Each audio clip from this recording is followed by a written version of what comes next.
Every time I record an episode with you, I just get more and more scared and more depressed.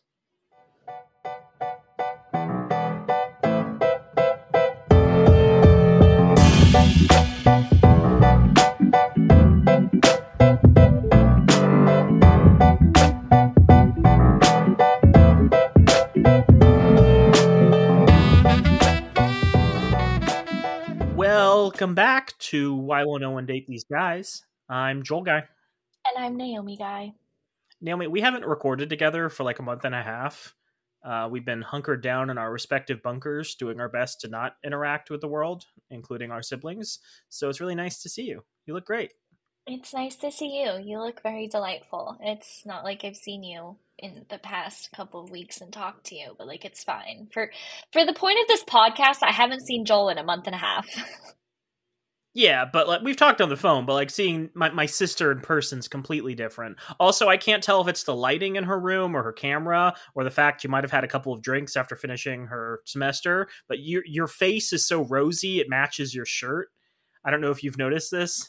I think it's because I sat on the beach a little too long yesterday for St. Patty's Day. I understand. So, That's a yeah. good way of celebrating. Naomi, we got a real humdinger, real kick in the pants episode coming up. So why don't we start with something more enjoyable, and that is trying drinks. I hear you have one for us. I do. A while ago, Joel was trying the poppy drinks, and for some reason, I got that mixed up with Ollipops because they both have pop in their name. And Um, are horribly expensive. yes, I'm obsessed with Ollipops strawberry vanilla flavor. I'm showing the camera as if you're watching this. And I think it's really, really good. It's supposed to have prebiotics, and probiotics in it. It supports digestive health. And let me tell you, after I drink one of these, it definitely does.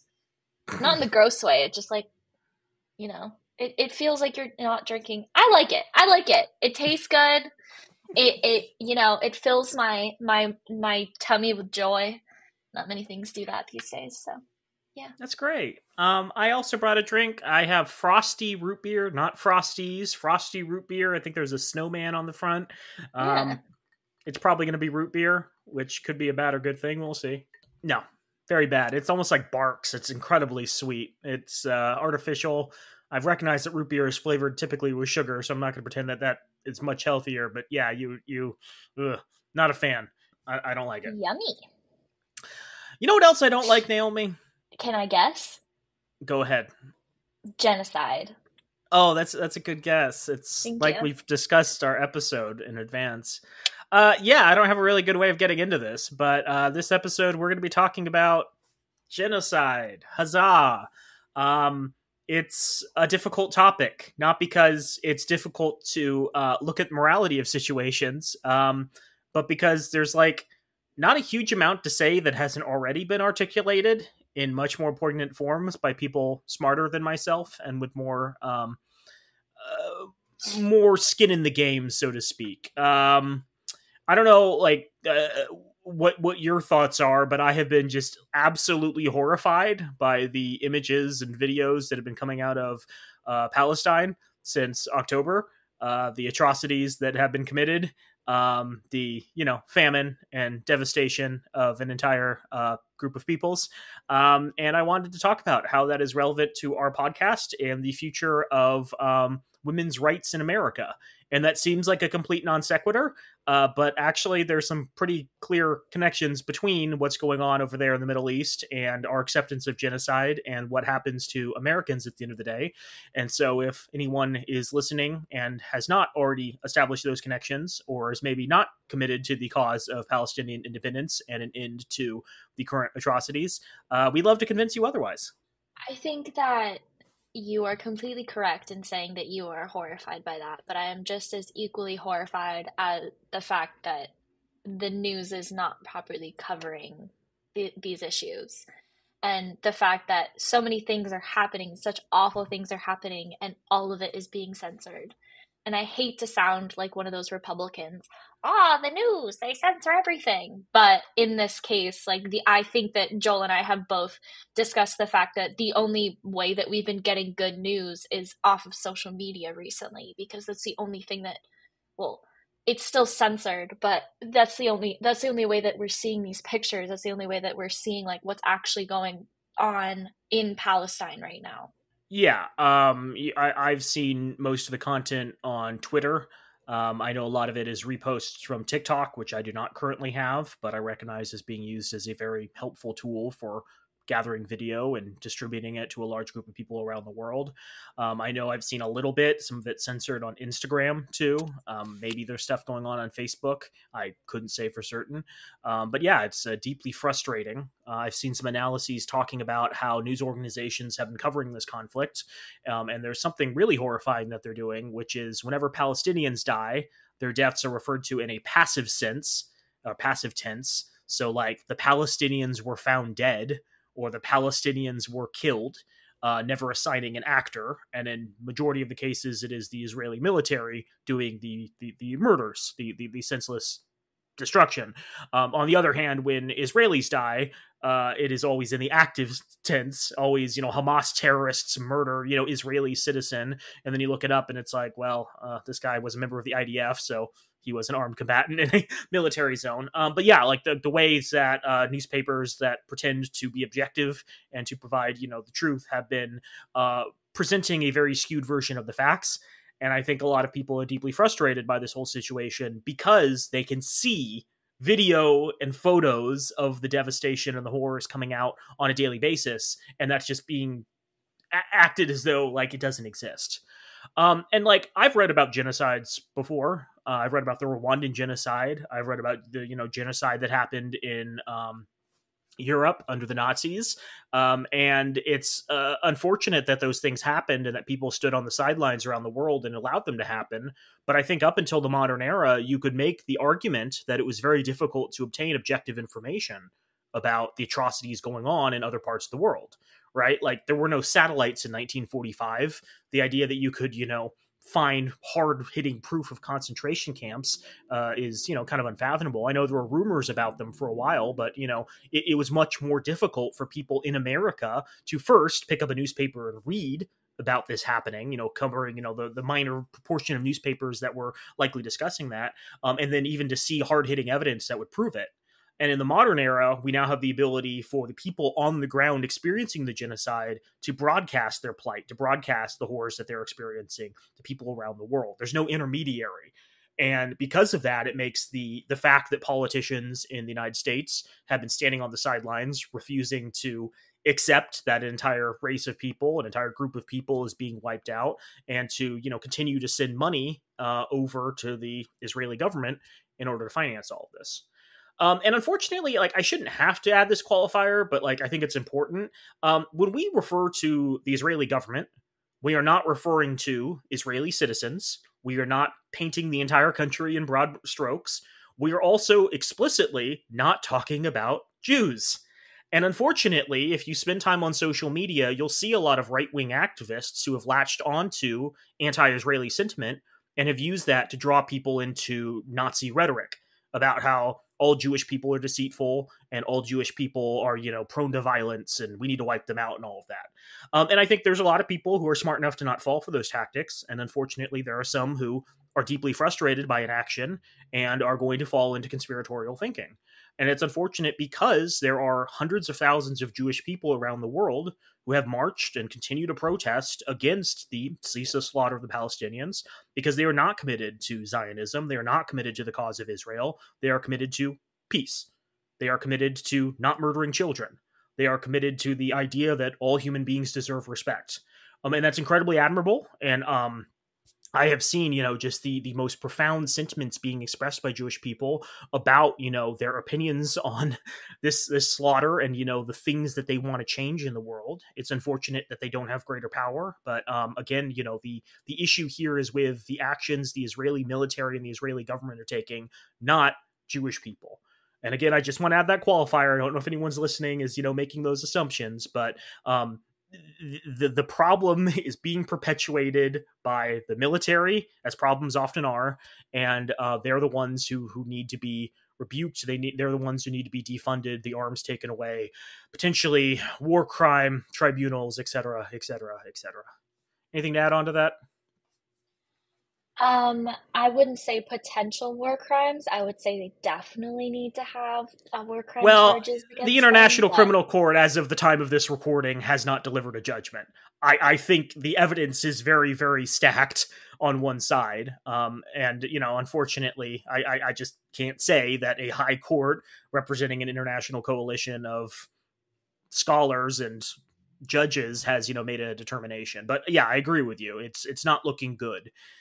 It's like, someone's found at the scene of a crime with a bloody knife in hand and, their fingerprints are all over the body and they're like, oh, I didn't do it. Yeah. Is there the likelihood that thing didn't happen? Sure. Does it feel stacked against that person? Yeah. So, let's talk about genocide because genocide's pretty fucking disgusting. It's really bad. Like, I think we were raised in a pacifist household, so I think like by default, both of us have this idea that pacifism is a good ideal to strive for, and that violence of all kinds should be minimized as much as possible. But like the purposeful eradication of peoples is obviously one step beyond that.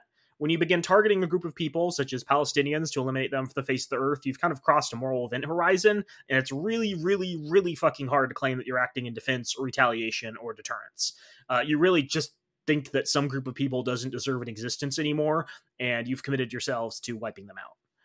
It's unfortunate, too, because a lot of the murder that's going on in Palestine right now is happening while the Israeli government is looking into exploiting the oil resources of the Palestinians.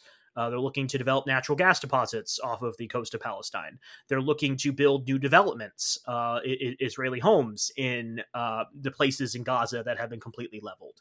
And so not only is it genocide, by most definitions of the words, it is also them trying to capitalize on this whole situation, expand their territory, expand their wealth as a nation.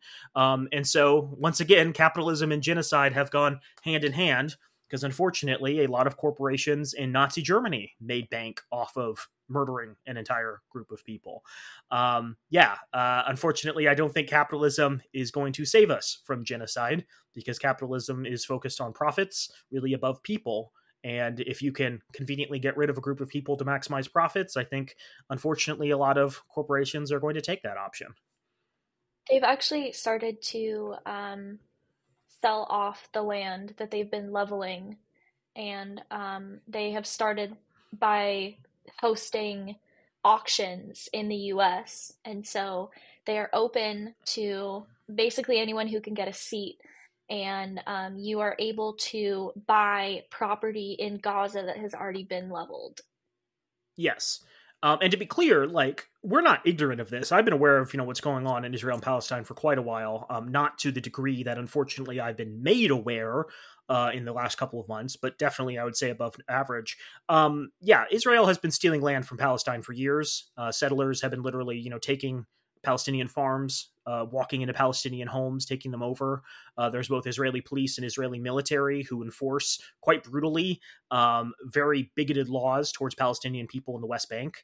I say West Bank, and this is happening, in the Gaza Strip as well. But it's interesting because the whole reason the Israeli military is allegedly in Gaza is to defeat Hamas, and West Bank is not ruled by Hamas. There is no Hamas presence in the West Bank. It's just farmers. It's just people trying to live their lives, and Israeli settlers are taking over their land and brutalizing them. And I can speak with some degree of knowledge about this because I have a friend who will remain unnamed who is over there right now. They are part of a coalition of Jewish people from around the world who have traveled there specifically to act as observers and get in the way of Israeli police and settlers who are trying to commit atrocities or just theft against Palestinians. And it's unfortunate that they have to be there, but they are there. They're doing amazing work. And the fact that this has been going on for a while is, I think, indicative that it is not a response to some, acts that happened on October 7th. That's part of a long-term strategy to get rid of Palestinians. Naomi, I don't know about you, but I don't really feel like discussing the exact atrocities in graphic detail. I think first, like, a lot of our listeners are aware of this. I think it's just, kind of speaking to the choir on this. I think also you don't actually need to know the true horror of the situation to recognize that starvation and bloodline eradication is implicitly bad. And if you genuinely care about this, I suggest you don't. But if you want to see the videos of people, flower massacres, people being run over by tanks, people being crushed by buildings, et cetera, you can find those online. They're unfortunately very easy to find. There are thousands of them available. Search on TikTok if this is something you feel you have to see. It definitely adds an emotional element to it, which is helpful if you want to, channel some anger and frustration into doing some good, but don't feel the need to, subject yourself to that. So I'm going to confine my comments to a more generalized description of the scale of the violence. I did find some great articles discussing this from Current Affairs and Al Jazeera, but these articles were written in October and November and December of 2023 and are unfortunately already extremely outdated. These are articles discussing, how certain religious areas and graveyards have been desecrated. And, thankfully only a couple of hospitals have been damaged. And now we're at the point where nearly every single hospital has either been extremely damaged or just completely destroyed in the Gaza Strip. So we're far beyond that already. So I went to Wikipedia, and it's unfortunate that Wikipedia has such an incredibly detailed list of the war crimes that Israel has probably perpetuated. And I will do my best to quickly get through this so we can get on to the actual content of the episode. It's a lot to understand. And I think, similar to how Donald Trump became president, and it was so easy to forget every week all the horrible stuff he'd done the prior week because it kept coming at you. I think if you're listening to this, you're going to be like, oh shit, that happened, because you will have forgotten how much of this has happened in just the last couple of months. So again, I will try to skim through this. This is coming from the Wikipedia article for Israeli war crimes, the section specifically about what's going on in Palestine right now. The article has details about Israeli war crimes from the beginning of Israel to the present, but this is the stuff that's relevant to our current conversation. So, numerous charges of war crimes have been levied against Israel for their actions against civilians. These charges have come from Human Rights Watch, Amnesty International, Beat Tselem, and human rights groups and experts, including UN rapporteurs. Indiscriminate attacks. In the first week of the war, the IDF carried out 6,000 airstrikes across Gaza, killing over 3,300 civilians. These strikes hit specifically protected locations, including hospitals, markets, refugee camps, mosques, educational facilities, and entire neighborhoods. UN special rapporteurs asserted that Israel's airstrikes are indiscriminate, stating that airstrikes are absolutely prohibited, international law, and amounts to a war crime. Analyses by CNN, the New York Times, and Sky News all found that Israel had bombed areas it had previously told civilians to evacuate to. Refugee camps. In October, the IDF carried out a mass casualty airstrike on the Jabalia refugee camp market. The attack resulted in the deaths of over 60 civilians and extensive damage to the market. As a result of Israeli airstrikes in other areas, displaced individuals sought refuge in the camp, causing it to be densely populated at the time of the strike. They also carried out an airstrike on the same day at the densely populated Al-Shati refugee camp. This strike resulted in numerous civilian casualties and the destruction of 4 mosques, including the Al-Garbi Mosque, Yassin Mosque, and Al-Susi Mosque, all of which were confirmed destroyed by satellite footage. Places of worship. Under the Rome Statute, it is a war crime to intentionally attack places of worship in non-international conflict, as long as they are not used by a party, to a conflict for acts harmful to the enemy. In October, the Israeli Air Force bombed the Church of St. Porphyrius, where hundreds of Christians and Muslims were sheltering, killing 16 people. UN facilities. In October, the IDF carried out an airstrike on a UN RWA school sheltering 4,000 refugees in the Al-Maghazi refugee camp, killing 6 and injuring dozens. The UN RWA Commissioner General, Filipe Lazzarini, called the attack outrageous and showed a flagrant disregard for the lives of civilians. The UN also accused Israel of lethally bombing 3 UN shelters in November. On the 27th of December 2023, the UN stated Israel had killed 142 UN employees in Gaza thus far. On the 12th of January, the UN Secretary General for Human Rights stated that at least 319 internally displaced persons were killed and 1,100 more injured by Israeli airstrikes while sheltering in UN shelters. Israeli airstrikes have destroyed or damaged 45% of homes in the Palestinian territory. The UN Special Rapporteur stressed that this targeting of residential areas is strictly prohibited under international law. He stated that engaging in military actions with the knowledge will result in the deliberate destruction of civilian residences and infrastructure, leading to the uninhabitability of an entire city, constitutes a violation of international law. Summary executions. OHCHR stated on the 20th of December it had received reports of Israeli soldiers summarily killing 11 unarmed men in Ramal. Al Jazeera reported the number summarily executed was 15 killed during an apartment raid. The execution was witnessed by the families of the men. Middlesex University professor William Shabazz stated, it's really not even important to demonstrate that they're civilians. Summary executions, even of fighters, even of combatants, is itself a war crime. So, in the most nakedly cynical way, one might argue that all of these are like taken out of context, that there was some like greater military purpose being served, that it was actually all Hamas members, not like that would actually justify the actions, and that everything done in war is regrettable, but it's justified. No, not at all, as the next couple of sections detail. So, Israel has been deliberately destroying churches, mosques, and important cultural and historic sites. And that's really important because that's not just, hey, we are doing certain things like taking out military headquarters. It is, we are deliberately erasing the culture of an entire group of people. And these, like, no joke, are some of the oldest buildings in the entire Middle East. These are some of the churches that, like, date back to, the time of Christ, right? They're insanely old buildings. And, the West, had such a poo-poo fit about the Notre Dame fire, and they claimed, immigrants started this fire to burn it down, and actually turned out that I think it was, like, poor maintenance or something, and the building, caught fire, and everyone's like, oh my God, we need to restore this pinnacle of Western civilization. These churches are significantly older, often by thousands of years, and they're just gone, right? They've just been obliterated. If you thought it was terrible when, like, ISIS was destroying important sites, you should probably consider it terrible when the Israeli military is doing the exact same thing. So, in early November 2023, and this was multiple months ago, we're recording now in the middle of March, it listed over 100 significant archaeological and antiquity sites, libraries, religious sites, and places of ancient historical importance that Israel had destroyed. One other note is if you're destroying libraries and government buildings, which they did, you're destroying records. You're destroying the things people have that prove they are who they say they are. You're destroying proof that people own specific property, right? So it's not just like genocide of families, it's genocide of like the legal constructs that bind a society together. And that makes it much more easy for Israel to come in and say, we own this now, when people don't have the ability to point to records long established that say, no, we're the people who are here, we own this, etc., etc. I should also note, I don't know if it gets into this further in the article, there's been significant looting, over $15 million of Palestinian money and gold and general goods have been stolen by Israeli soldiers and is often encouraged, but let's stick to the topic. In December, Israeli media reported that Israel had destroyed 192 mosques in the Gaza Strip. So that's like Israel newspapers actually doing this, not other people. They're arguably they're bragging about this. In late January of 2024, the Ministry of Awqaf and Religious Affairs in Gaza announced that Israel had destroyed 1,000 of the territory's 1,200 mosques in the first 2.5 months of the war. BBC verified 74 cases of those. The Nation wrote the destruction of the Great Omari Mosque in particular, originally a 5th century Byzantine church, was a crime against cultural heritage, but more importantly, part of the campaign of total annihilation, a deliberate element of the Israeli campaign to erase all traces of Palestinian life. As I mentioned, they've destroyed a number of cemeteries, at least 16 to date, as when the article was written.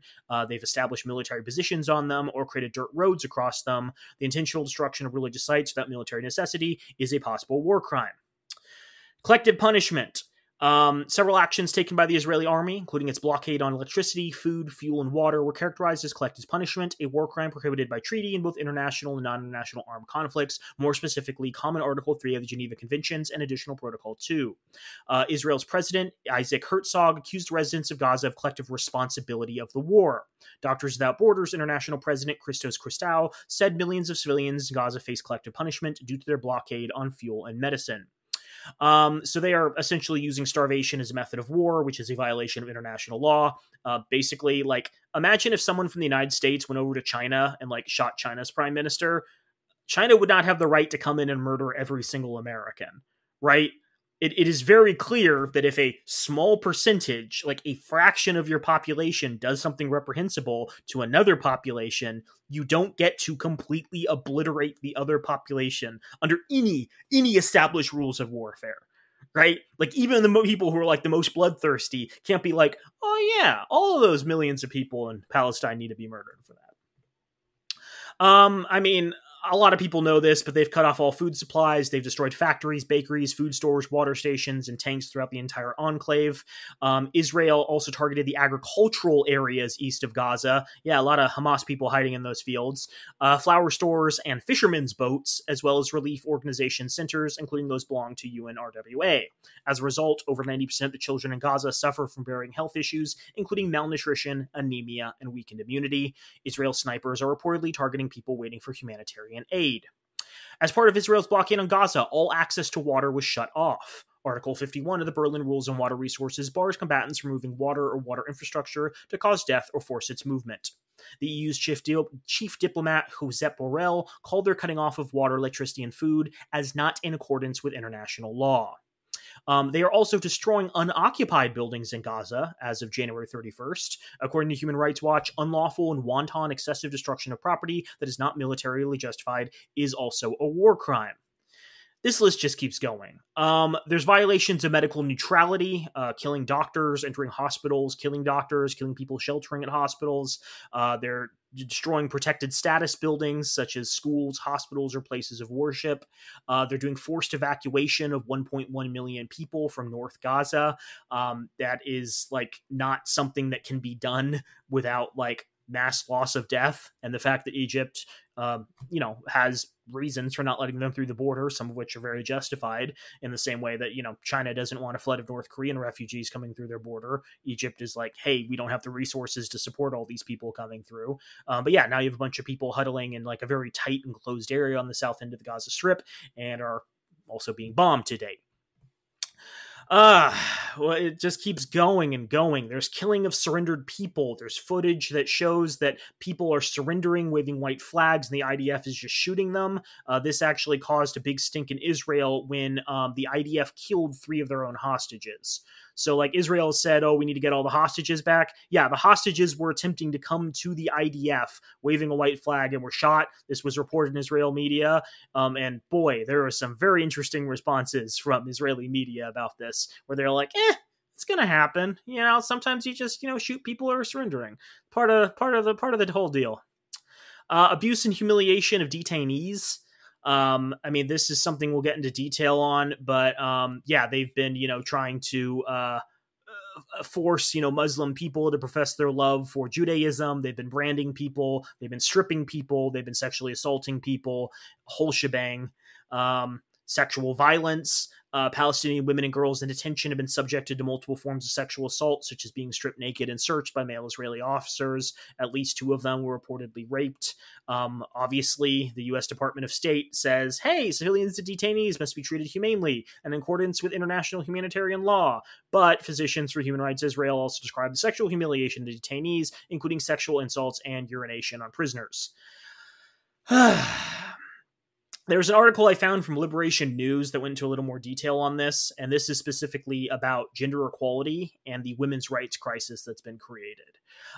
So since October 7th, this article is titled Israeli Women Soldiers, Partners in Racism and Genocide, Not Examples of Gender Equality by Joyce Chidiak, March 2nd of 2024. It goes, since October 7th, the Israeli military has deliberately created a women's rights crisis in Gaza. 70% of those killed are women and children. Starvation is being used as a weapon of war. Women are the last to eat and children the first to die. A Palestinian child is killed in Gaza every 10 minutes. Let that sink in. 2 mothers are killed every hour. Of the 1.9 million people displaced, close to 1 million are women and girls. So for pregnant women in particular, with 61 hospitals and healthcare facilities damaged or destroyed, placed under siege, or evacuated, 5,500 women a month are giving birth in unsafe conditions. Pregnant women, when they can get to a functioning hospital, are having to undergo cesarean sections or the anesthetic. Naomi, do you want to talk a little bit about the procedure, the cesarean section, and what happens during that? So, during a C-section, This is a lot of people think that a C-section is the easy way out of birth, when in fact a C-section is used in emergency situations when there's a variety of reasons. Breech, babies that are in the wrong position, it's called a breech uh, pregnancy or like a breech delivery. And so a lot of people try not to have a C-section because it's not the easy way out, because you actually have to cut through 7 layers of tissue to get to the baby. They rearrange your organs and then they put everything back in while keeping you awake. And they put everything back in, take the baby out, and then stitch up those 7 layers of tissue again. And that's being done without anesthetic. And it's probably being done without any sort of anesthetic, and that can lead to sepsis and other bacterial infections. Jesus. Yeah, so premature births have increased by between 25 and 30% as pregnant women suffer stress and trauma from having to walk long distances in search of safety or escape from bombs, from losing family members, and from being crowded into shelters in often foul conditions.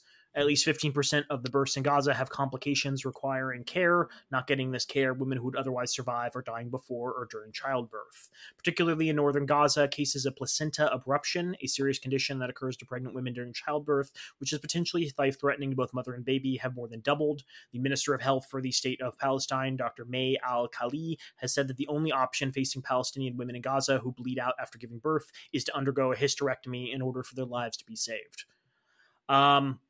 So yeah, again, that's probably going to be done without anesthetic. And then again, that is a form of genocide where the only way women can survive the atrocities is by no longer being able to reproduce, right? Into their bloodline right there. And unfortunately, it's very likely some of their children are going to be dead during this entire thing. So yeah, you've just severed another family tree. God, I don't want to keep reading this. This is, I mean, just putting it together was traumatizing, and then going through all of this is sucky in its own way. I should mention too, like, the biggest casualties of war are not the people who die from bombings. The biggest casualties of war are not the people who die from being riddled from bullets, right? The majority of people who die during war die from supply chain breakdown. They die from unsafe access to water and disease proliferating in refugee camps. We've seen this happen in places like Iraq when the United States invaded, and I think there was a huge cholera epidemic, and they had shut down, a lot of the infrastructure that Iraqis were relying upon. And so, like, just even if, like, magically we could snap our fingers in this incident, all this stuff stopped today, there would still be tens of thousands of people dying over the next couple of months. I saw a report earlier today where, Palestinian kids who have been, starved during the first couple of years of life, in the last couple of months, will probably have long-term health effects for the rest of their life. The body needs key nutrients in order to help a developing child. If it doesn't get them, it doesn't magically bounce back. There's no amount of calories or health care that can restore that. I'm going to just finish the list because I want to get to, like, the more positive stuff. And there is, I wouldn't call it a silver lining. There is stuff here. The point I want to underscore is, and I genuinely do not mean to be funny, I can't think of a single war crime Israel has not committed. You could look at the list of war crimes and international agreements, and you would be hard-pressed to find something they have not committed or been credibly accused of committing in this process. And the whole idea is, like, war crimes were created because a group of nations got together and said, war is hell, shitty stuff happens in war, but there are certain lines that you should never cross if you want to be a moral country and engage in war. And all that's kind of been torn up and thrown to the wind. So that's, like, the context. That's, like, the first part. And I think it's important to now kind of thread the needle and explain how that's going to impact Americans. I don't know if you have any initial thoughts before we jump into that. Yeah, I would like to circle back to a couple of things that you said. The first being that when they are destroying these places that hold records, they are not only destroying bloodlines by killing these people, they're also destroying bloodlines as if they didn't ever exist in the first place. The next thing is a lot of these news articles that you're reading, a lot of these things that you are saying are mentioning that this is a war. This is not a war. Palestinians are not fighting back. They have no resources to fight back. This is a No, that's genocide. fair. Good. You also mentioned the China analogy, which that doesn't really make sense in this situation just because that would never happen. Because if a bunch of white people died, more uproar would actually happen. And because in this situation, no one's really batting an eye because it's rooted in Islamophobia and racism. And the vast majority of the issue here is that nobody's batting an eye because of those issues. I think that's all fair. Um, yeah, yeah. People, It's if a bomb dropped on like London, England today, there would be a fucking shit show.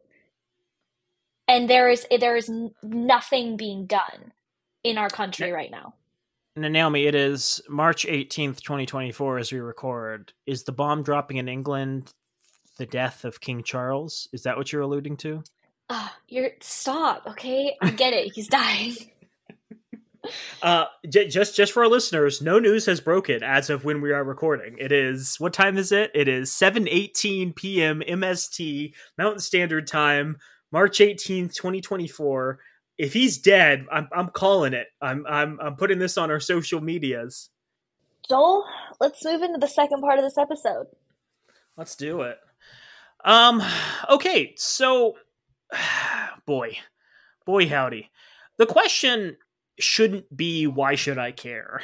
And unfortunately, I think for a lot of people it is. I'm reminded of an article that was published during the early days of the Trump administration. Do you remember this article? It was like, I shouldn't have to explain to you why you should care about other people. Yeah. Yeah. And that article, I think, makes a very good point. That, you know, if you, well, we'll probably throw a link in the episode description, that you can't have a debate with someone who doesn't recognize the innate value of human life, right? You can't reason someone into that position if they just are like looking out only for themselves and people like them. So like, if you listen to all of that and like are unconvinced that, oh, we should probably stop a genocide eradicating an entire group of people who don't deserve it, yeah, that's kind of soulless, but I'm not going to pretend that any amount of arguing is going to get you over that speed bump. So here are some arguments that may get you over the speed bump, and that is everything that's happening over there is going to impact the United States. And I don't mean like, oh my God, you know, the Palestinians are going to come and take vengeance in the United States. I mean, the same tactics being used over there by the Israeli military and police in that conflict are going to be copied and utilized here as well. Okay, so the first point I want to make here is that the Israeli military and the Israeli police train American police. And that's not a conspiracy theory. That's something that they like openly admit to. They exchange tactics. They've worked alongside each other pretty closely over the last few decades. So there's an article by Mirsha Gadzo, How the United States and Israel Exchanged Tactics in Violence and Control, published in 2020, June 12th of 2020. And this was an article in response to a lot of BLM protests going on during that year. I think it's interesting because it was published, you know, nearly 4 years ago and still remains relevant to this day. Following the killing of George Floyd, as U.S. riot police fired rubber-coated bullets, tear gas canisters, pepper spray, and stun grenades at protesters, Palestinians shared tips on social media on how to best deal with the assaults. Why did they do this? Well, because many in Palestinian territories are well experienced with such tactics by security forces while living under a decades-long occupation by Israeli forces in the occupied West Bank and besieged Gaza Strip. According to the organizations Jewish Voice for Peace and researching the American-Israeli alliance, one common theme shared between the United States and Israel is the exchange of tactics and expertise in state violence, which has been ongoing for 18 years. Months after the September 11th attacks, U.S. law enforcement delegates attended their first official training expedition to Israel to exchange best practices in counterterrorism. Since then, thousands more from across the United States, including agents from the FBI, CIA, and ICE, have been schooled at these meetings in both Israel and the United States, sponsored by far-right Israeli lobby organizations.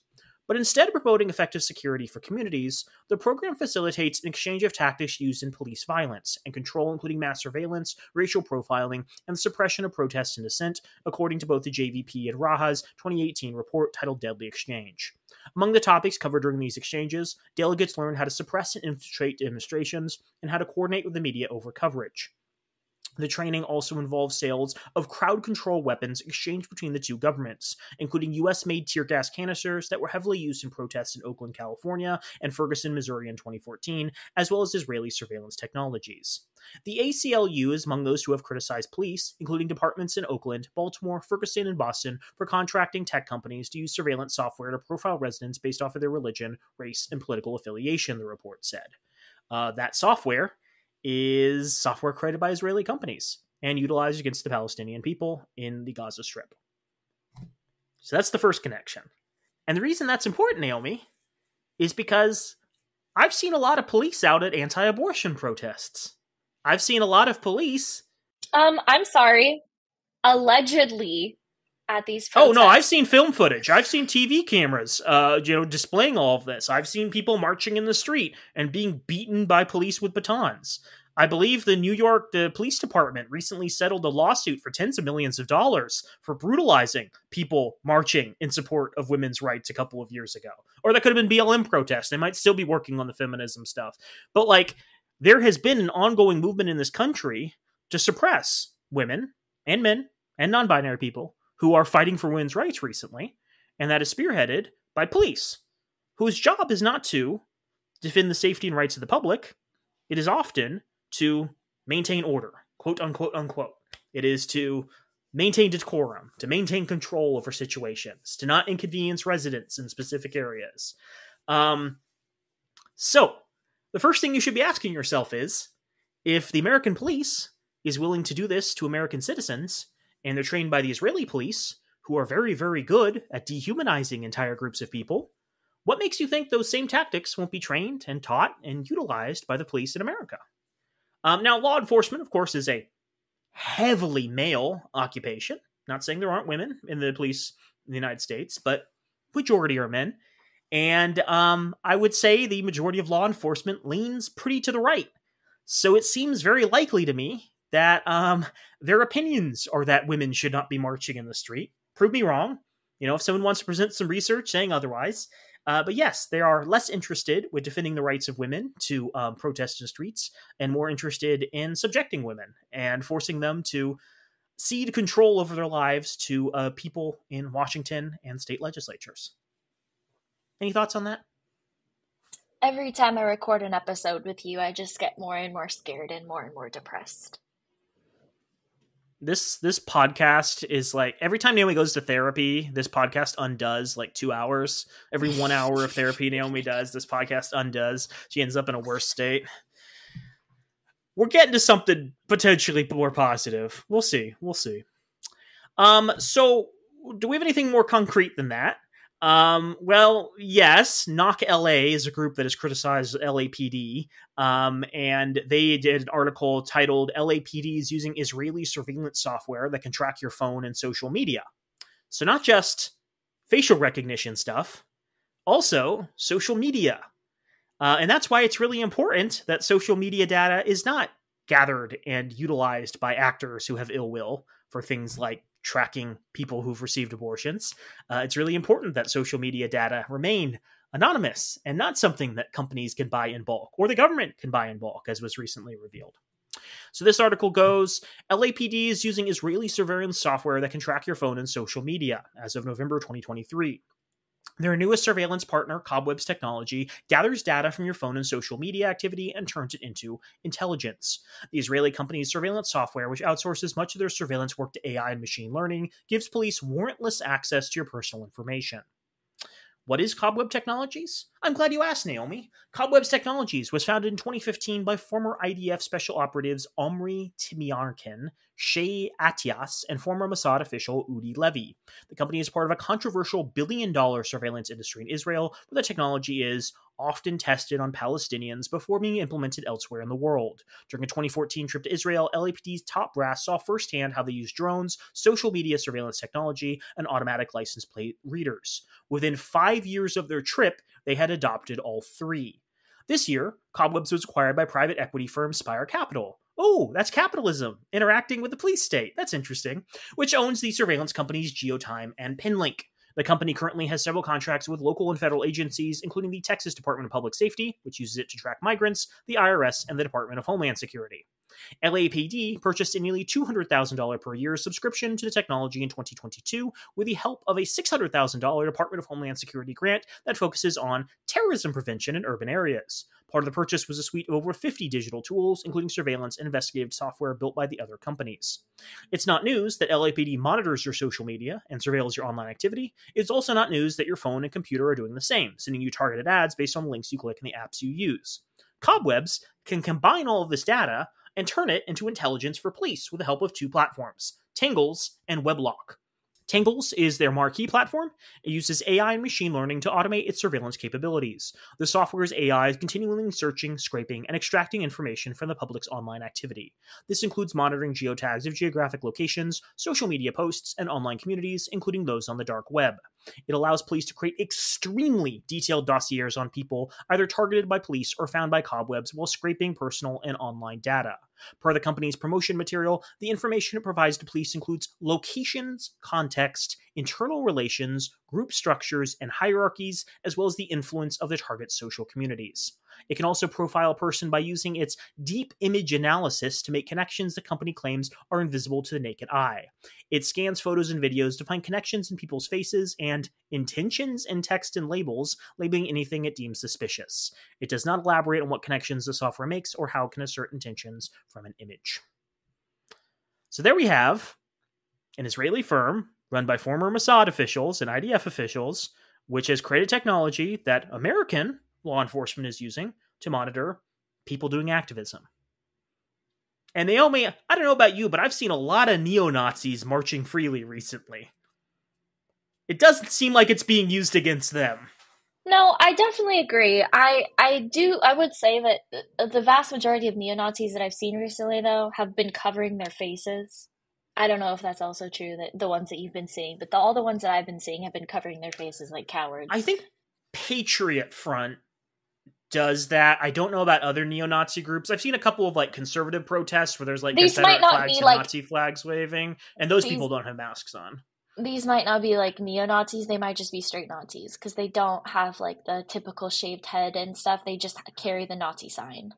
So beyond like use of technology, exchange of security tactics, all that stuff, which is probably going to be used against American protest movements, there's also the fact that Israel and Israeli lobbies are backing anti-abortion candidates.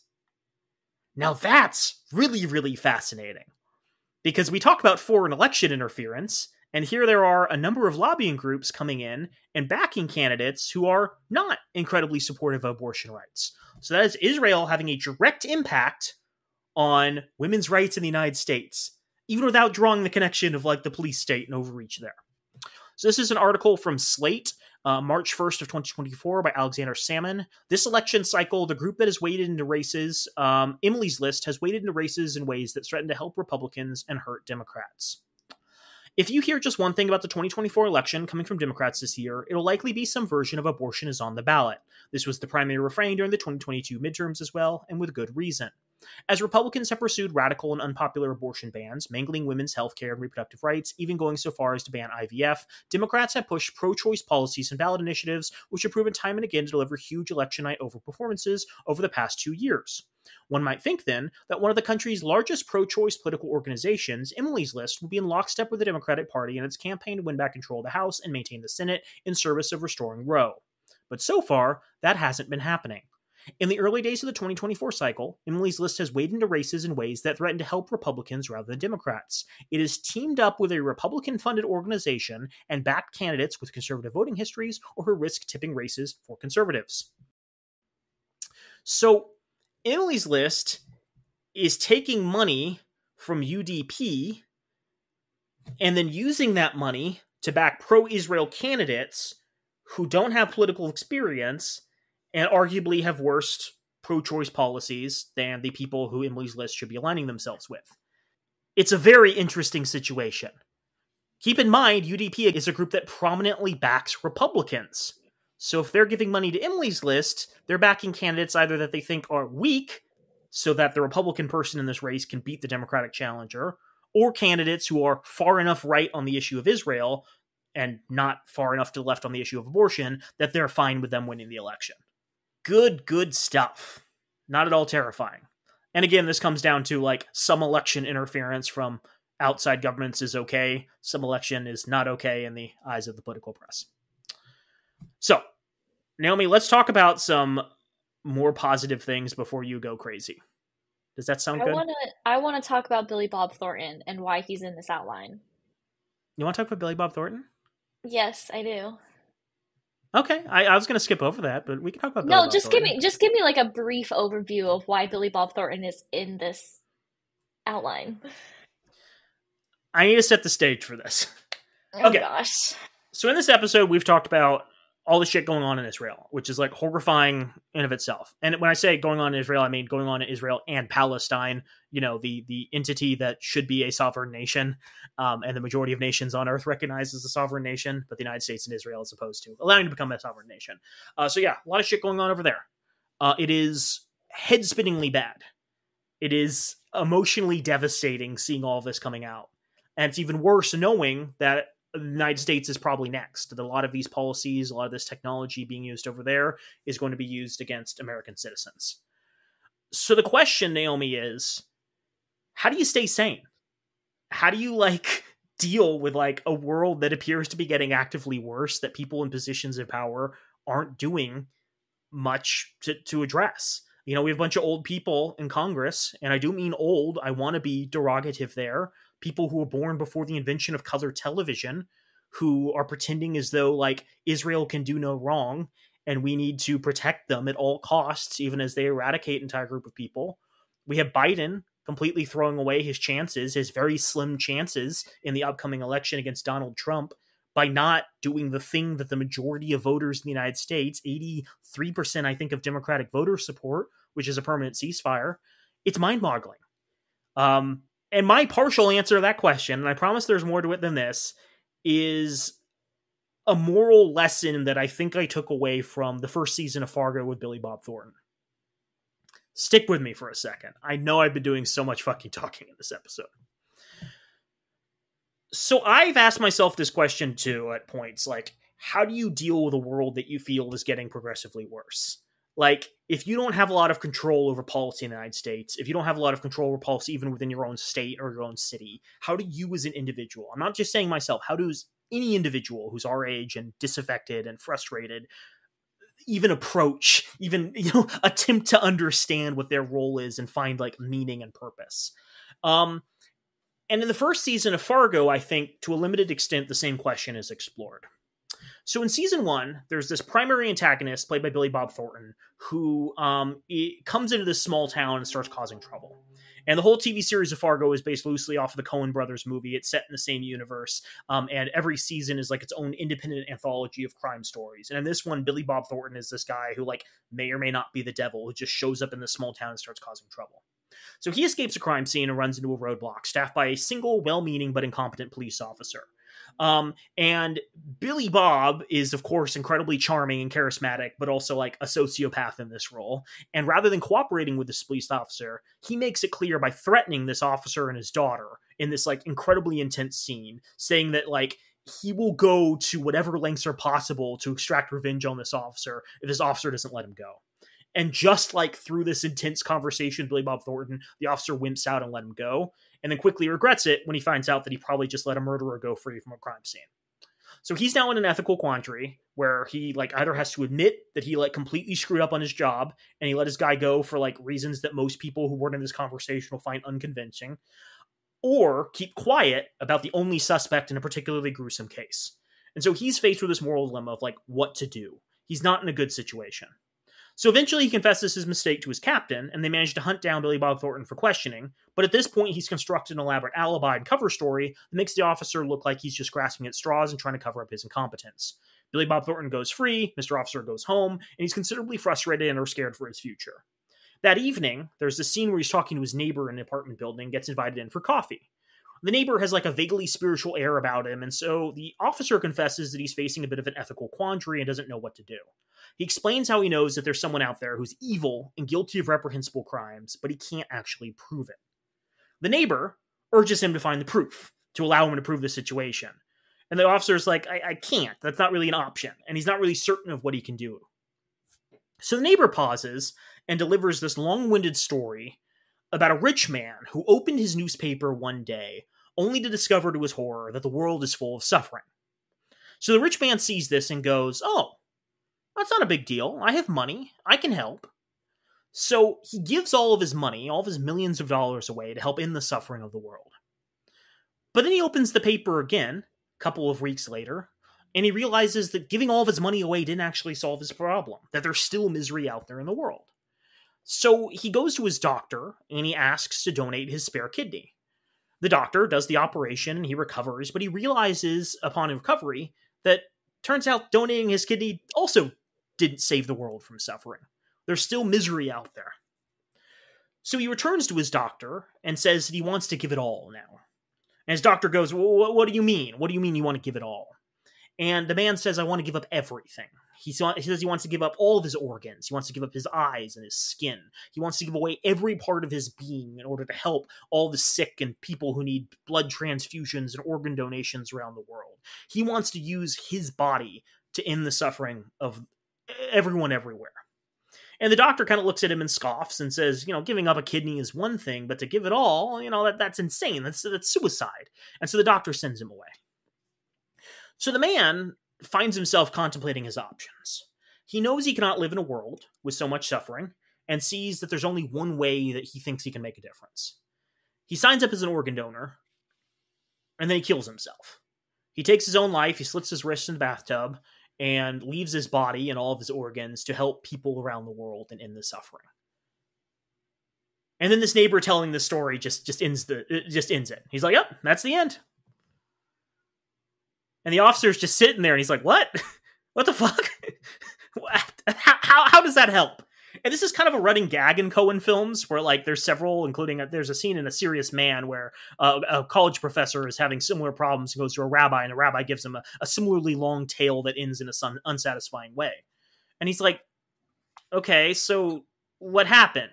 Did the man killing himself save the world? And the neighbor was like, what do you mean? Look around. Look at the world around you. Is there still suffering? Of course. The man didn't do anything. And the officer's like, well, what's the point of that? Why would you tell me that? What's the moral there? And the neighbor leans in and says, only a fool would think they could end the suffering of the world. And the officer looks at him and goes, yeah, but you gotta try, right? And that's the scene. And the reason I just relayed all of that to you, even though I wanted to cut it out, the reason I felt that was worth putting into this outline is because that's kind of where my brain has been over the last couple of months. It's kind of been where my brain is ever since 2016 and the world started going downhill. Bernie Sanders won the Nevada primaries, a little bird landed on his podium, kissed him on the cheek, said, you go, girl, and then all went downhill. And it's difficult to figure out what your purpose is in a world where it seems like you have so little power and control and there's so much suffering going on. And you can have the perspective of the neighbor, which is, I can't do shit. I should just give up and, focus on myself. Or you can have the perception of the officer, which is, yeah, you can't save everything, but you got to do something. And that's kind of where my brain is. Because, there's all this, horrifying stuff going on around the world. We've talked about Palestine. We haven't talked about what's going on in Africa. There's genocides going on in Sudan and the Congo right now. We haven't talked about, we haven't even made reference to the fact there's currently a transgender genocide going on in the United States, in the UK, and other countries in Europe, right? This is not unique devastation, but it is, part of this, grand cacophony of violence going on around the world. It's difficult to, figure out what you can do. And the answer was not to retreat into yourself. And, for some people that may be needed just to save your mental health. It's to accept that maybe you can't do everything, but you got to try. You got to do something. And so when I have a list of things that I think people can focus on if they want to do something to push back against all of this senseless violence, that's where I'm starting from. This idea that I don't unfortunately think one person is going to be able to stop this. I think group of people can do amazing stuff. I think, people collectively working together can accomplish amazing things, but individuals seeing all this should not be under the impression that they are going to be the hero in the story. That ends all of this violence, that you're this person who's going to be able to give away all of your organs and end the world suffering. You're going to have to chip away at it. You're going to have to, there's a block of marble and you're going to make a dent, and someone else is going to contribute to that, and eventually it'll add up to something. But yeah, there's a man who wants to make a difference, and he may or may not reach his end goal, but you got to try. That's my first kind of principle that I'm starting from. I've just spoken for like 5 minutes. There's no moisture in my mouth. Did any of that make sense? Am I spouting absolute gibberish? Billy Bob Thornton dies in the end. I should mention that. Spoiler alert. I would like to say that I've been kind of asking the universe around me for some good advice recently on how to continue going through this life that I'm living, with such devastation happening all around me, especially with the news of who our presidential candidates are going to be on the ballot in 2024 in November. Um, so I think that this was the universe kind of speaking to me and saying, like, you just gotta keep swimming. Like, this is a situation that, like, you can't get out of it. And a lot of people are like, oh, well, I'm just gonna move out of the country. And like, that's gonna work for some people, but like in my head, and I'm not trying to guilt anyone, but in my head, I'm sitting here and I'm like, I feel as if I leave, I'm going to feel guilty. And it sucks. Like, I don't want to have to leave a country and sacrifice like being away from my family and being away from everything I've known just because everything sucks. And it's like these issues are going to continue to follow me wherever I go. It's not just this country, it's everywhere. So thank you. It gave me a lot of hope. I got more. It's not just that. It's like Stone Soup, right? It's a stupid story, but it's a story about a guy who shows up and neighborhoods come together and they make a big old soup that can feed everyone by contributing their small portion. One person's got a carrot, one person's got a couple small potatoes, one I love person's got a soup. chicken leg. Yeah. Like, it's the same principle where, like, no one person is going to be able to make the huge impact that they want. 1 in a million is going to have that kind of impact. It's the same with like celebrities, right? Not everyone's going to become famous. Only 1 in a million is going to, skate through. It's solidarity. It's sustained commitments with group of people that's going to, make the big difference. So on that note, let's talk about some ways you can help. The first big one is donations. Unfortunately, the United States cut off funding to UNRWA. I forget what the abbreviation stands for, which is why I've been referring to it that way the entire episode. Yeah, it's an aid group. It has on-the-ground people representing, unbiased observers from the United Nations who are delivering, horrifying reports of what's going on over there. But they also are doing things like providing food and medical aid, right? Like, very important stuff. They need funding. They need support. Palestinians need eSIMs. We'll put a couple of links to these charities in the episode description. eSIMs are this way you can communicate with the outside world even without internet access. Palestinians are currently cut off, but they're still accepting eSIM donations. And it's one of the only ways this information is getting out, unfortunately. A lot of the journalists who were reporting at the start of this atrocity have either been killed or been forced to leave the country just because, like, they want to survive, and I don't blame them for that. And, eSIMs allow everyday people to record this and, preserve it for posterity and make it all the more likely that people will be held accountable for these war crimes at some point in the future. Yeah, so, there's UN, RWA, there's Palestinian Heal. We'll put some others in the chat, but, if you have the resources... Highest Projects is donating feminine hygiene kits to women and young girls in Gaza. Yes, that's another good one. Keep in mind what we said earlier, right? The health outcomes these people are going to experience are going to haunt them for the rest of their lives, right? Like, they do need to be fed. That is a top priority. But, like, if food can't get in, maybe menstrual supplies can get in, and that'll make the difference for someone.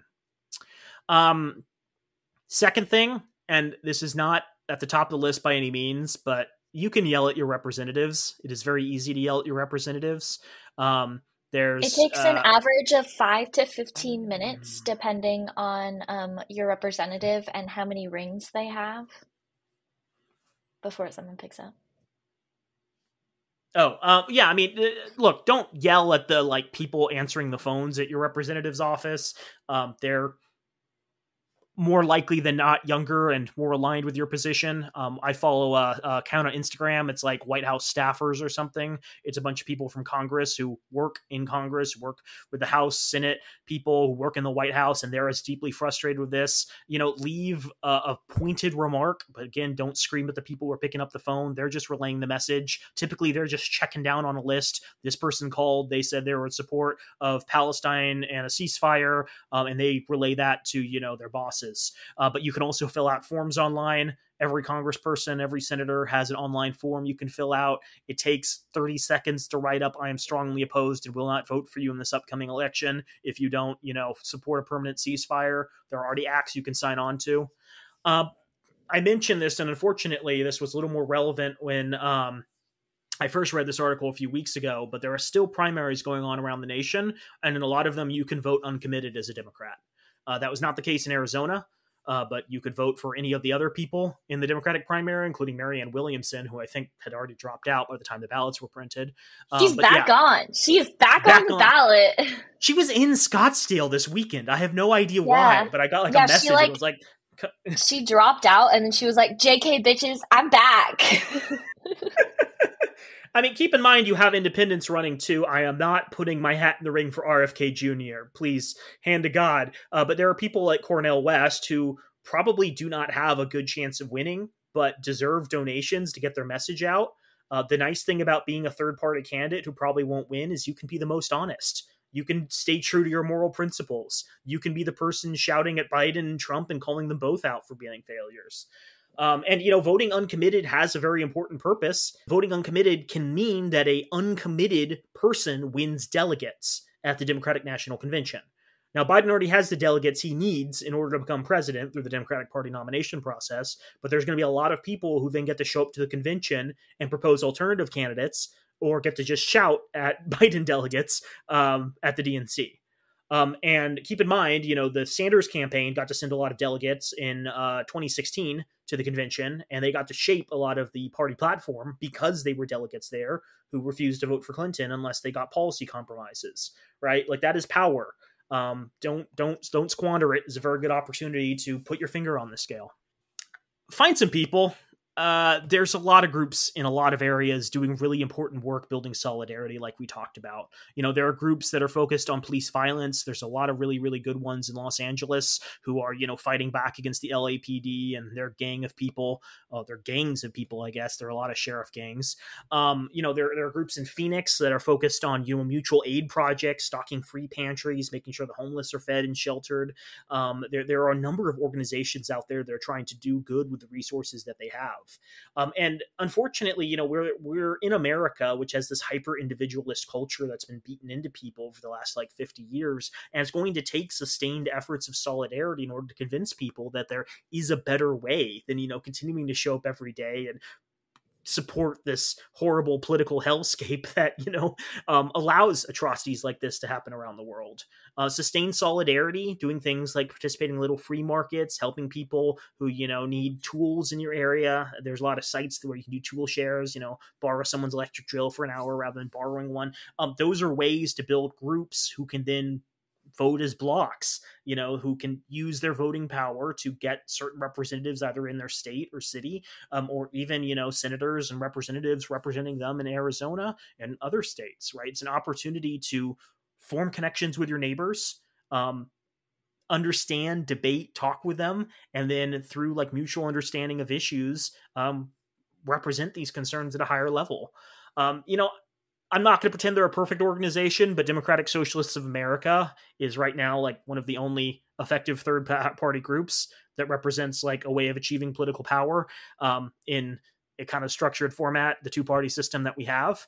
I think there are legitimate critiques of them, but I also think that if you think that there's any chance of elected power making change in this country, they're probably the most realistic shot you have at getting people in Congress, getting people and potentially even the White House who can do some good. And so if you haven't already given up on electoral politics, look at them, look at other organizations. I don't know, the Green Party, not going to throw my hat in the ring for them either, but there are alternatives to the two-party system. And if you genuinely care about changing a political system where both parties are like, oh yeah, genocide's cool, you got to do something there.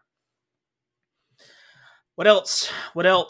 You can also start stuff. Like, it is shockingly easy to get permits for things like protests. You call a couple of people. If this seems daunting, you can typically find a little thing on a government website that says, hey, here's how you apply to shut down a street. Here's how you apply for a marching permit. Look, I'm not saying that like you always need to get permission for solidarity actions, but like it certainly helps if you want people to show up and not worry about being arrested. Call some local groups, see if they want to participate with you. It's a flyer on an apartment wall. It's a pamphlet handed out to college students. There are lots of colleges around the country. There are plenty of people on campus who probably care about this issue. Either they're already doing stuff or you can convince them to do stuff. It's not difficult, but it does take energy, and I totally recognize that. But there are certainly options if, this is an issue you care about that you want to turn up for. It's super simple to find a lot of these groups, college-based groups, on campuses, either protesting. I know that on my campus, there's a policy that if there's an organized protest going on, they have to let everyone know about it for safety reasons, as well as for anyone who wants to participate. So I would say that if you want to get involved, you definitely can look up, your name. Let's just say you go to Arizona State University, like the college name, as well as, whatever you want to support. So there's a group at my college right now that is, uniting, protesting, getting the word out, and it's just easy, super easy to find on social media, and they have all of their information on when events are going to happen, as well as what you can do, and how to, educate people, which kind of brings us into the next thing, which is education. I would like to say that there are a lot of places you could go, like websites you can go to that are anti-Israel. They give lists of places that are not directly going to fund Israel in any way. So it's called Ethical Consumer is one of them. I know that there's a bunch more popping up, but they're like whole websites. Naomi specifically referring to the BDS movement, the boycott, divest, and I forget the third thing in the acronym. But the idea is, look, every government has, their ties to business interests in different ways. And the Israeli government often profits from Israeli products being shipped overseas. So one good example is Sabra hummus. If you see Sabra hummus in the grain containers at grocery stores, that money goes to Israel. Part I thought of their profits. Red. Is it red? Pretty sure it's red. Oh, I think I'm thinking of a different red. It's a red. Naomi's correct. It's red, and I think a clear plastic container. But yeah, if you enjoy hummus, there are alternative hummus brands. I'll send you a great hummus recipe if you ask. You can make it at home with dried chickpeas and tahini, a little bit of lemon juice, a little bit of olive oil. Extra garlic. But as Naomi said, yeah, you can look online. There are guides to identifying Israeli products using barcodes, and there are lists of, common purchased American products. Israel has suffered significant financial loss. I think I saw somewhere it's 16% of their GDPs declined since the start of all of this in October. I know organizations that have publicly funded the IDF, such as Starbucks and McDonald's, have seen significant sales drops in the Middle East, and arguably in the United States too, though I haven't seen as much data supporting that. So you can vote with your wallet. And the important thing is not to go willy-nilly. It's to target specific entities. And that's what the BDS movement wants. They want a lot of people to not shop at McDonald's one week and for McDonald's to change its policies. And then the next week, they don't want a lot of people shopping at Starbucks and for Starbucks to change its policies. They want, concerted efforts that make it clear where the consumers' minds are. I think it's really interesting seeing the aftermath of how Starbucks has been affected, because they just came out with their spring line of drinks. And I do have to say that I don't know if it's just me being targeted for coffee products or whatever, but I've seen more marketing for this campaign than I have for anything else in a while coming out of Starbucks. That was pretty interesting to see.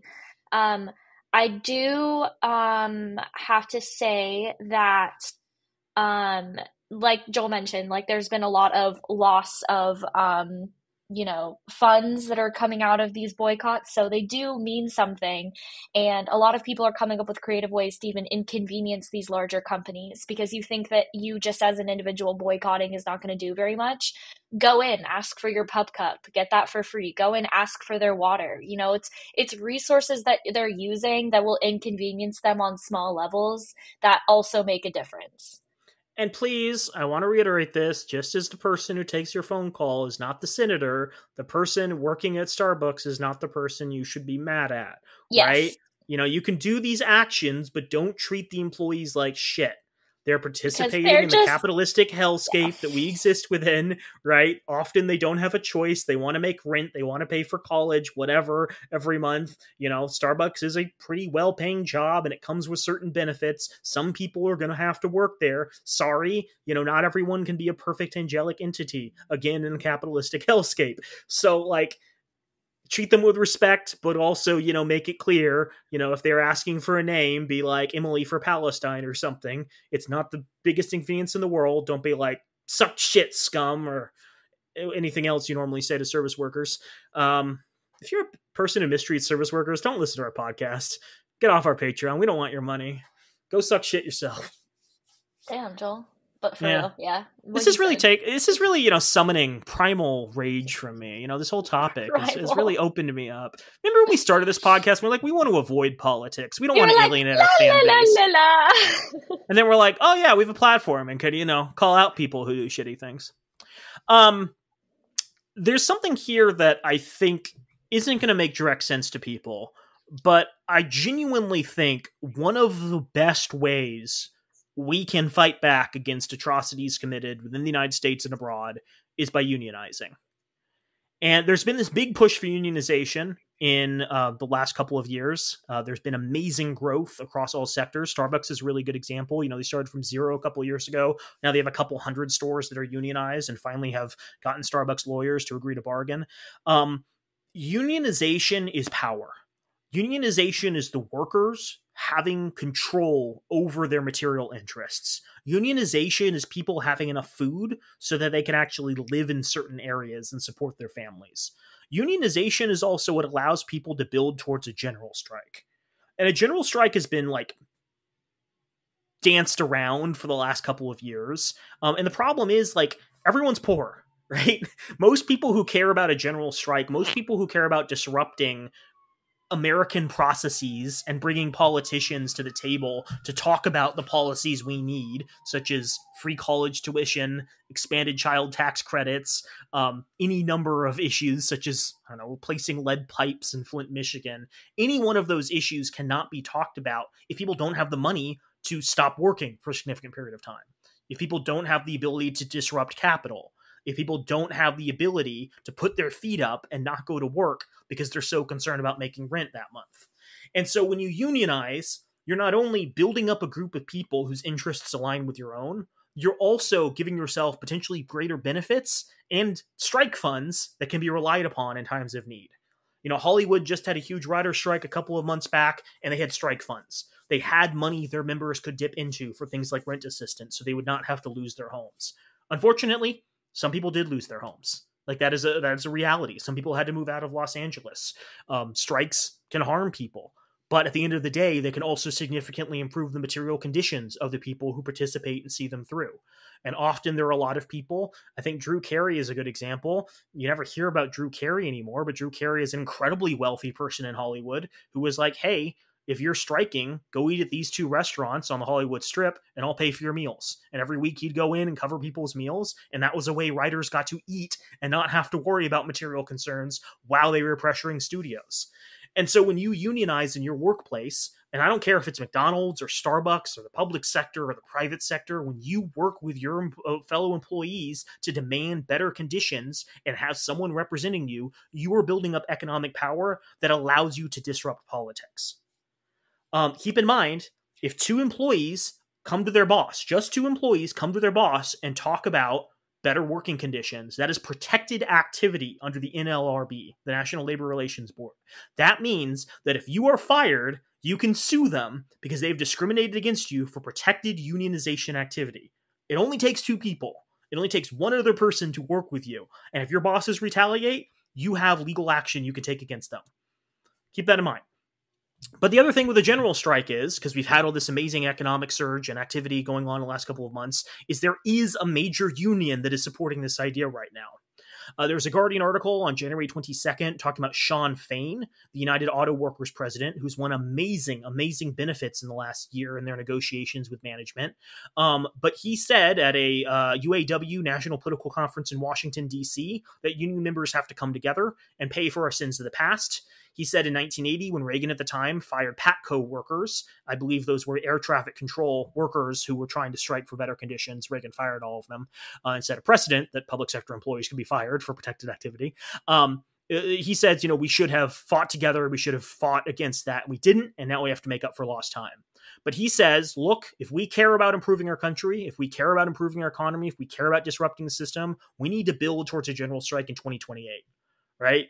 It's a little more than 3 years away. There's a lot of time for large groups around the country to gather resources, gather money, rally their members. But there is a very good chance that important people in core industries needed to keep our economy functioning could just stop working in 2028 for significant periods. Inconvenience capitalism, inconveniencing wealthy people, inconveniencing members of Congress, making their lives miserable. And when individuals like that are inconvenienced, when they realize they can no longer trot over people and ignore their constituents' opinions, that's when they have to act. That is when they have to do something. Because, it's either do that or then it's French Revolution time. I don't remember a lot from my unit on French Revolution when we talked about it in middle school, Naomi, but I do remember the phrase defenestration, which is the term used for throwing people out of windows. It's a good term. How many people I wish I could do that to right now? Yeah. And again, I said McDonald's for a reason. McDonald's is actually trying to unionize around the country. A lot of fast food chains are trying to unionize around the country. Starbucks is a really good example. 400 unionized stores to date. Over 9,000 people are already signed up with the Starbucks union. It got a lot of really good benefits. That's kind of the example that people should emulate if they're starting from nothing. But again, a lot of resources online. If you're interested in unionizing, don't know where to start. There's some really good books out there. I'll throw a couple of links to those. God, this is going to be a long episode description. But yeah, if this is something you're interested in, we will provide resources and help you on your way. There is one final point I wanted to make, Naomi, and then we can end this far too long and depressing episode. And that is, the world sucks. And it really seems like fighting back, that standing up for things you believe in, isn't making a difference. And I'm here to tell you that is not the case. There have been countless examples of people who have fought back against stuff like anti-trans legislation around the United States, and they have prevented reprehensible legislation targeting children from going into effect. Parents showing up at school board meetings, people showing up at state senates yelling at their legislators, people calling and yelling at their legislators, people protesting in the streets. All of this has actually impacted change. I'm not going to pretend this is true for every single political movement in the country. I think BLM, for instance, still has a long way to go. Unfortunately, Congress did not act in the way it probably should have in the wake of the 2020 protests. But there are times when people standing up and fighting for the right thing can make a difference. And there was a good article that I think talked about this. Aaron Reed, who's a trans activist we've cited before, had an article on our blog March 11th of 2024. Over 20 anti-LGBTQ bills die in West Virginia. Activists celebrate major victories.